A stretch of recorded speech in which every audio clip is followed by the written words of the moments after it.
A gentle blowing. I have been so busy with this semester's coursework that my writing has been very scarce lately. More recently, I have been plagued with a cold which has taken its wrath upon my ear. I went to the doctor only to find out that I had a very bad ear infection, and I was given antibiotics to aid in the healing process. As I opened the bottle and peered at the pills inside, I started to remember a time I'd like to forget. Some people take pills daily for whatever health reasons or simply to fulfill a vitamin regimen. Most people have no problem taking pills. However, I am not most people. I can remember a day when ibuprofen and I didn't get along. It wasn't so much the medicine that left a mark, but how the medicine was administered. When my children were younger and unable to take a particular kind of medicine, I always went to the store to get the appropriate medicine in the form they could take best. Perhaps I took that extra time because of this image still stuck in my head, or possibly it was because I wanted to show some grace. God is so very gracious with us.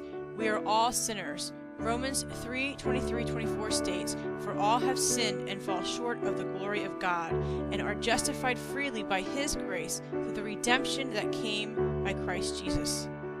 The love He has for us is incredible, with no words great enough to describe how amazing.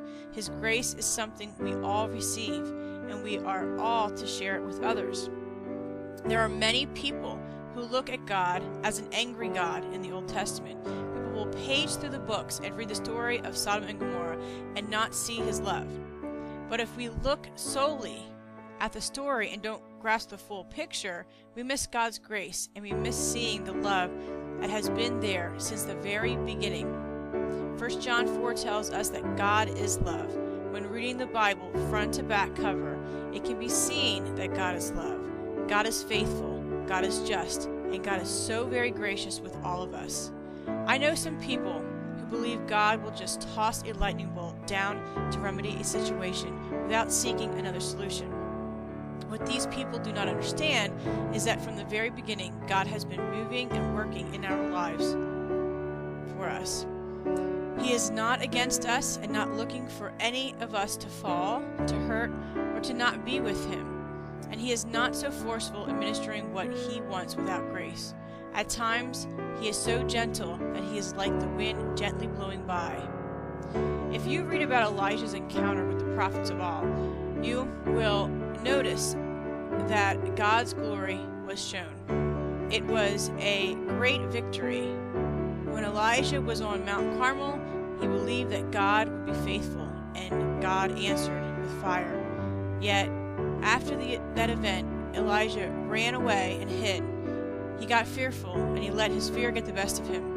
In 1 Kings 19, God did not go after Elijah and pour His wrath upon him for not continuing his mission. He was a sound of gentle blowing. God comes to us again and again with His loving arms wide open. He meets us wherever we are and asks us if we are ready to come back to Him. He is not forceful.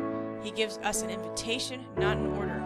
We have the free will to make the decision.